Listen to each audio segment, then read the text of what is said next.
Hey everybody, Daniel Murphy here in beautiful Myrtle Beach with BRG Real Estate. Hope everyone's doing well. This is a discussion quickly of what you're seeing here in the September newsletter. If you're just watching this on YouTube, I'll link everything down below. So what we're looking at today is going to really be an updated prediction of the coming year's market. I certainly have some opinion on this, but what we're trying to do today is look into what the Feds are predicting, as well as CoreLogic, which is they're a financial and property analytics company. So they look at these numbers in depth, much more than I do. And they're actually, they're doing these based on a regional area. And the two things that they're going to be looking at specifically are the odds or the likelihood that we will see a price reduction or price drops in the residential market or the condo market, and what regions will see that. And then they're also going to rate the value of the current prices in these areas. So are they overvalued? Are they undervalued? Are they valued well? And kind of come up with some ideas for what I think will happen, or what we're going to see in the coming year with regards to our market specifically. So there's some good news, there's some bad news. Additionally, in the property reports that we do, the condo and the residential real estate numbers that we do, they're going to be below, and they're a month over month number from May. And what you're going to see is, in both cases with condos and the residential market, we have seen price drops already. Now, as we pass June, we typically do see some price reductions in the market. It's a typical thing. However, we have not witnessed that over the last 24 months. So this is fairly unique in a very small sample size to see these prices dropping. Days on market are fairly unchanged, to be honest with you. But the big number here is also the monthly supply. So you're going to see that in both cases, since May through August, the month supply of inventory has gone up. So what that really means is that we're seeing additional homes hit the market. And even if the buyers are still, we still have the same amount of buyer interest in the Myrtle Beach area, the monthly supply is going to increase. That may impact prices down the line if those days on market start to increase as well. So let's look at what the Feds. So I'm reading here that Fed Chair Jerome Powell stated pretty emphatically that the pandemic boom for prices is going to start to soften.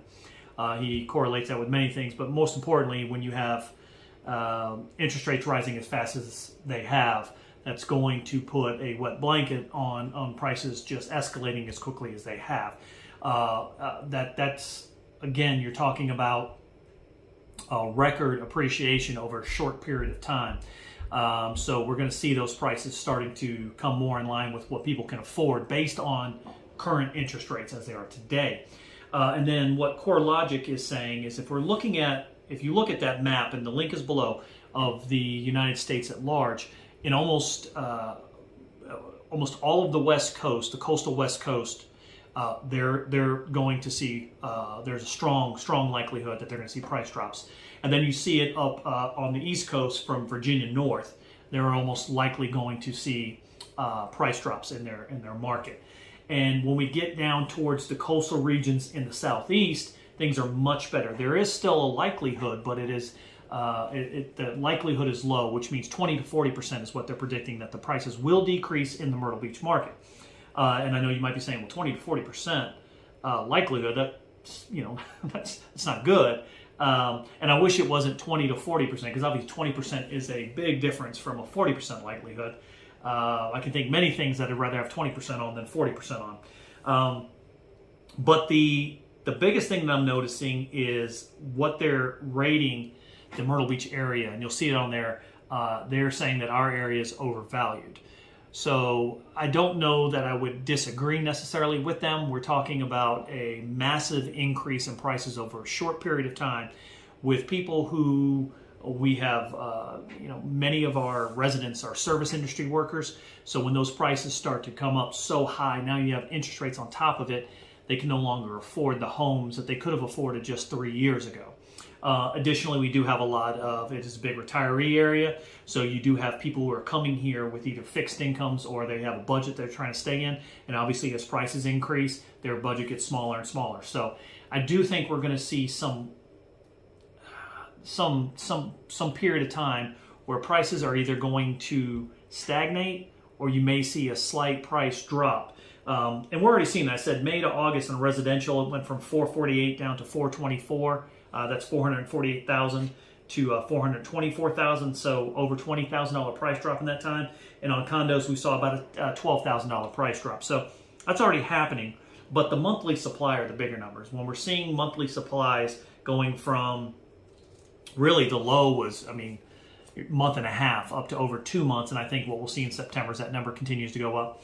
I think that days on market you're going to start to see going up because as properties stay on the market longer, new inventory hitting the market, that monthly supply is going to increase. The good news for you as a potential buyer in this market, besides the fact that the interest rates are so high and prices are elevated, is that you're going to have more options. I think what's going to happen is inventory starts to sit. There's going to be more homes available for you to choose from. That may create a scenario, specifically where you're not having multiple offer situations all the time, but also gives you an opportunity to look through the inventory, pick which home is best for you, and then make an offer, as opposed to saying, well, they're asking $450, I'm going to give them $465. You may actually be able to negotiate. And we're seeing that now. The last 3 or 4 deals I've done, we've been in negotiations. Only one of them has been multiple offer, but again, not even full price at that point. We started lower, got it up over that. So I think that that's good, that you're going to see some options for you as a buyer. I do believe going into this year, for people who own homes, if you're looking at what we expect moving forward, I do think you can expect prices to continue to slightly drop. I think you can start to see your home, if you do put it on the market, predictions are going to be longer on market. You're not going to be in multiple offer situations. I think we're going to see a more normalized market. Certainly not completely normalized, because I still think it's going to be hot. The Southeast is a place that people are still going to move to, still going to retire to, still going to want to live in. So I think that our prices, even though they may fall, may not be as much as what we're going to see across the nation.